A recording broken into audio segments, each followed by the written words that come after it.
Welcome into another episode of Wiltfong Whiparound. Grace Remington here with our Director of Recruiting at 24/7 Sports, Steve Wiltfong. Steve, it's hard to believe it's already November, week 11. This is when things are getting serious, not just in the immediate future for some of these teams' postseason hopes, but in their longer-term future too, with National Signing Day coming up. So a lot of big weekends to take a look at in this show, starting with Texas hosting TCU. You have the first place team in the Big 12 on the road for playing a team tied for second place. So who's on hand to watch this one? Yeah, and Texas is not a team that we're talking about within the college football playoff this year. But I think with the way that they've recruited and hit the portal, including this current crop of 2023 commits, I wouldn't be surprised if we're talking about Texas very much being in the thick of the college football playoff race next year. And they got some key targets coming in this weekend that would certainly help that push. None more so than the number one linebacker in the country, Anthony Hill, who's obviously trending on the 24/7 Sports crystal ball, including my forecast. I was told a couple of weeks ago to keep an eye on Texas in that one on the last day of the process. Obviously, that's been accelerated with him recently decommitting, and Texas it looks like the one to beat for Hill right now. Another player that I like Texas a lot for, Grace, and logged the 24/7 Sports crystal ball forecast for this week is athlete Jelani McDonald, who was previously committed to Oklahoma State, recently reopened his process. He's taking an unofficial to Texas this weekend. Expect him to take an official down the road, and I love where Texas stands with him. They got several elite players on campus this weekend. The number one tight end in the country, Deuce Robinson. They're going to try and make a move with him. I think the way Texas has recruited the quarterback position is very enticing to Deuce Robinson as he comes into this official visit. Been a lot of Georgia buzz as of late for him. USC's been a mainstay in that recruitment. We'll see if Texas can make a move with Coach Sarkisian and company getting him to campus for what is a rescheduled trip. Bravion Rogers is committed to Texas A&M, one of the top defensive back prospects in the country, one of the best two-way players in the state. Texas has taken their swing at DeAndre Moore, a California receiver who was at Georgia last weekend, taking his official to Texas this weekend. I think there was a lot of optimism of where Texas stood before he committed to Louisville. So Texas sources have always felt good about where they stand with DeAndre Moore. Talk to people around Louisville. They think they're going to keep him. Talk to people around Georgia. They think Georgia's on the rise there. So what I take away from that is DeAndre does a hell of a job keeping in touch with everybody. Jacoby Lane's a receiver committed to USC, expected on campus. Javian Toviano's a top 50 defensive back who I like LSU for. It's been a long time since he's been to Texas. So we'll see what happens this week. Our friends at Horns 247 are reporting that Notre Dame receiver commit Jaden Greathouse will be in attendance as well. And Texas, this is a program that they're trying to flip a lot of people here. We mentioned some there. I think that maybe they're still making a push for Braylon Shelby, a defensive lineman committed to USC. I like the way that this defensive class is coming together for them. Obviously flipping Colton Bassick from Oklahoma earlier this week, 11 sacks in 10 games for one of the more physically ready defensive linemen in the country. Dylan Spencer, another productive player on the defensive front for Texas. This class is having a great senior year. Texas recruiting fantastic. Sydir Mitchell, one of the most coveted defensive tackles in America, trying to add to what's already in the fold this weekend, Grace. All right, busy weekend in Austin. Let's go to the Pac-12 now. Oregon hosting Washington. A rivalry full of pettiness. This is kind of underrated on the national scale, I think, but super fun to read about the history in this one. And two new head coaches ready to start a new chapter here. I love reading about Dan Lanning and how he's getting his team prepared for this one, blasting the Huskies fight song during practice just to kind of agitate his players a little bit so they don't want to hear that song on game day. But we know it's going to be a rowdy atmosphere there. So who's going to be on hand to see it? Well, the headliner is five-star defensive lineman David DJ Hicks out of Katy, Texas, Paytow High. This will be his third visit to campus. And when he took his official visit in June, Grace, I thought Oregon came out of that as maybe the team to beat. Now, the question was, were they going to hold that lead for the Lone Star State standout number one player in Texas? Obviously, he's committed to Texas A&M right now. Chose the Aggies late over Oklahoma, a program that led for much of the end of his process leading up to that decision to play for Texas A&M. But obviously, still entertaining schools, still entertaining programs. And Oregon Grace, they are talking to a lot of elite players committed to elsewhere right now. David Hicks isn't the only one. David Hicks visiting this weekend. Oregon is going to be one of the exciting teams to follow from now leading up to the early signing period, in my opinion. We'll see what kind of push they make with David Hicks. Cole Martin is one of the jewels of their class, ranked number 12 nationally. His father's obviously the defensive backs coach at Oregon, but he took a recent official to Louisville. He's been looking at Arizona State, so good for Oregon to get him back on campus for his official. Dante Dowdell's a 4-star running back committed to them from Mississippi that's made some rounds to some SEC games this year, coming back to campus with Caleb Bryant and Haston Nelson from Mississippi as well. And then, in 2024, some of the high-profile guys expected: Elijah Rushing, the number 1 edge rusher in the country; Ascendre Afua, they call him Papa, the number 1 interior offensive lineman in the country; Jason Brown's the number 2 running back. So this is the type of game that can really set the foundation for Oregon and some of their top targets down the road as they put the finishing touches on what's going to end up being an excellent recruiting class, in my opinion. Let's go to Ole Miss hosting Alabama. Now, we all know Lane Kiffin is an esteemed Twitter troll, but I thought it was funny this week. He tweeted out a picture of a book that said The Leadership Secrets of Nick Saban. Now, whether the student beats the teacher this weekend, I don't know. He's 0-3 against Saban so far. But considering what's on the line for both of these teams, some lingering SEC West hopes there. The Grove's going to be popping, the Vot's going to be popping, so it'll be a fun experience for these recruits. Who can we expect to see down there? Well, Grace, did you see what was underneath that book that Lane Kiffin tweeted there? Oh, gosh, no. What did I miss? Alabama's 2022 defensive play call sheet. Love it.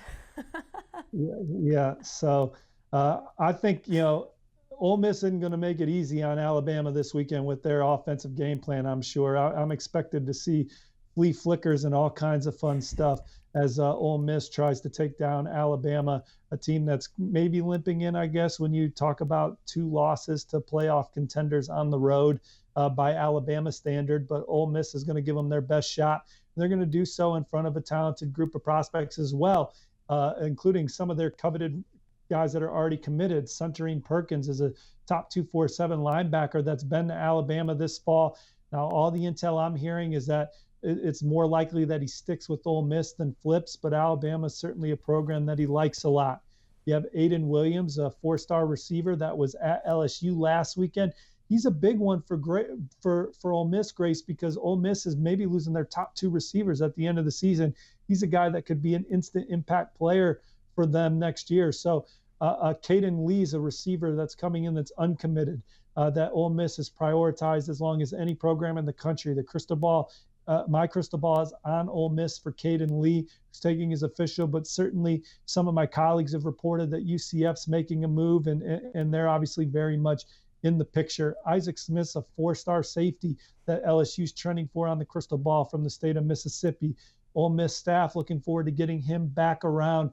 All the guys committed to Ole Miss and showing just how important it is for Mississippi players to stay in state. Kobe Keenum's an offensive lineman committed to Kentucky that's also looking at Ole Miss and Mississippi State. He's excited to get back up there and hang with Coach Thornton and company.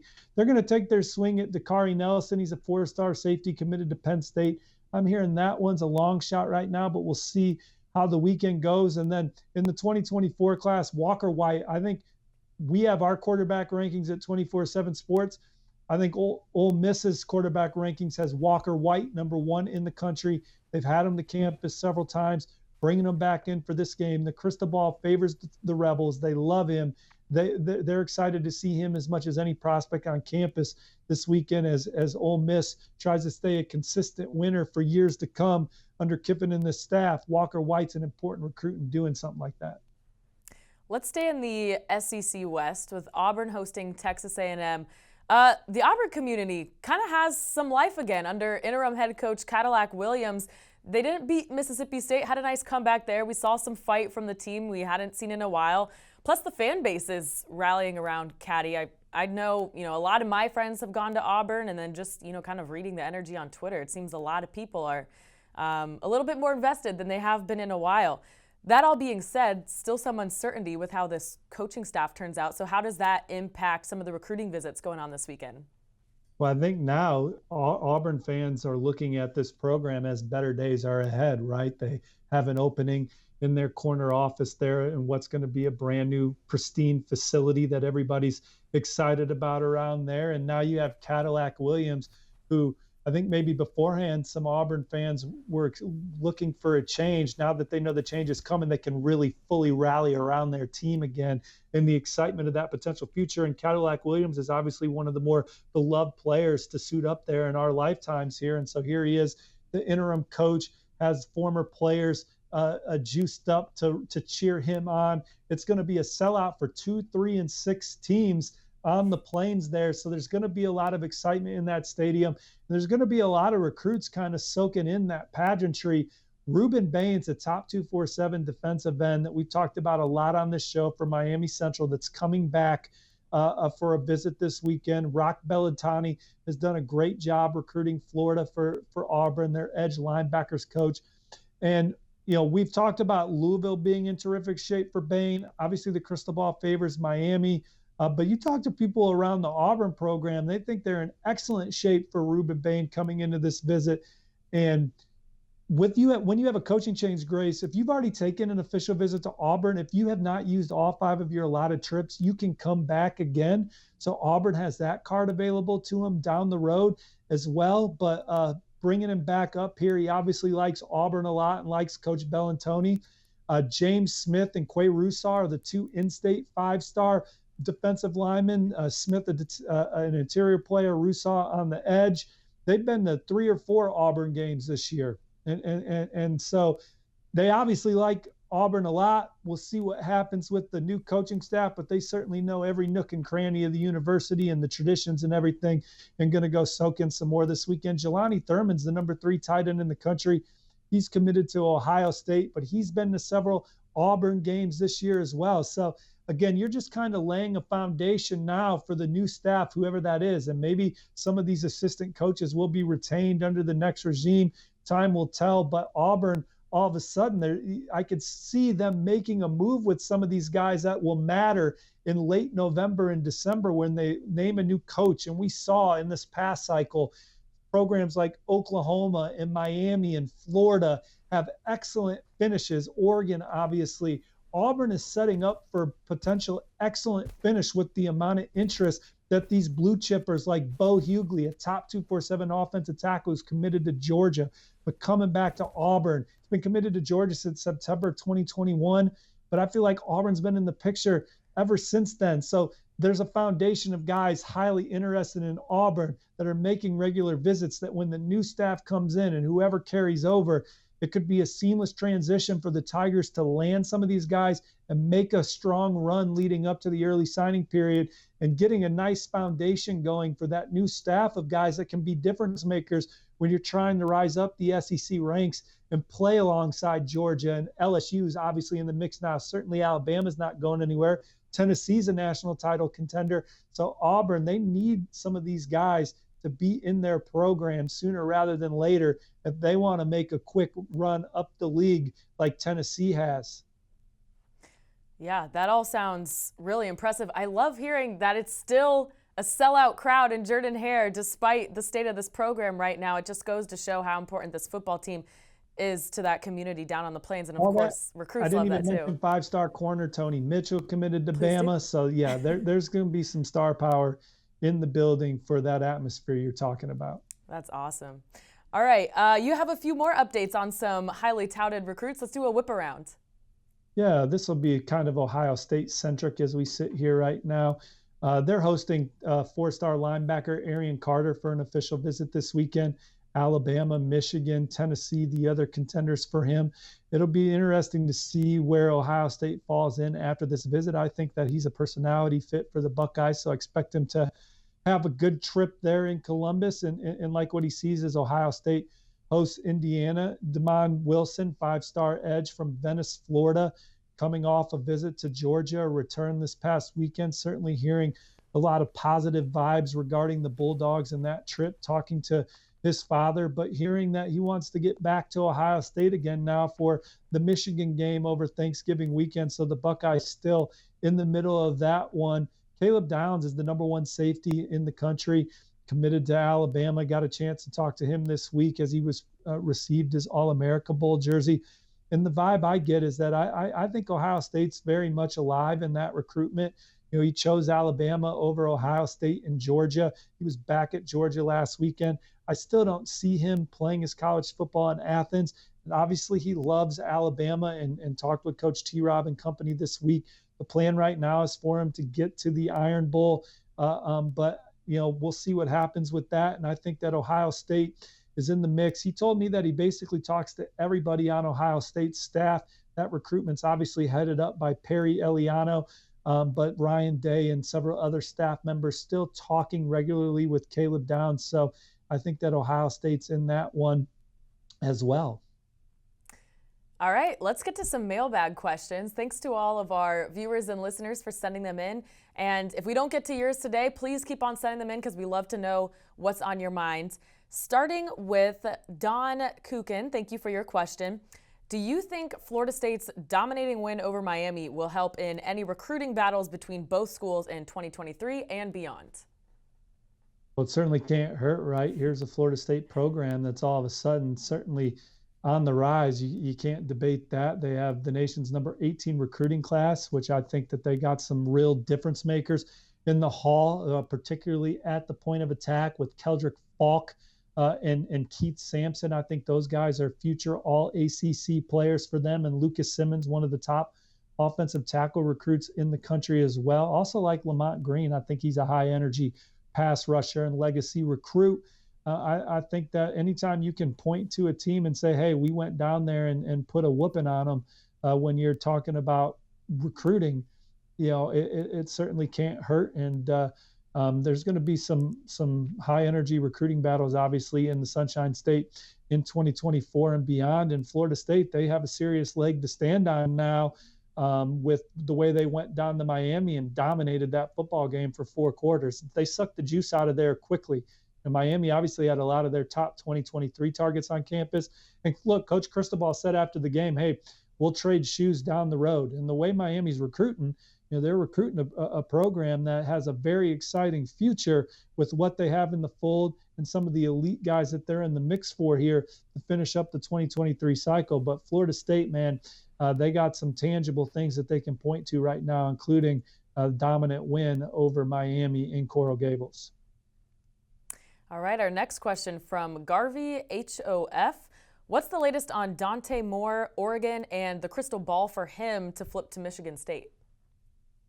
Yeah, so on my end, obviously our Spartan Tailgate site reported that they expected Michigan State to make a serious run for Dante Moore. Justin Thind was out in front on that story. And hey, look, they don't have a quarterback committed. Dante Moore's in Detroit.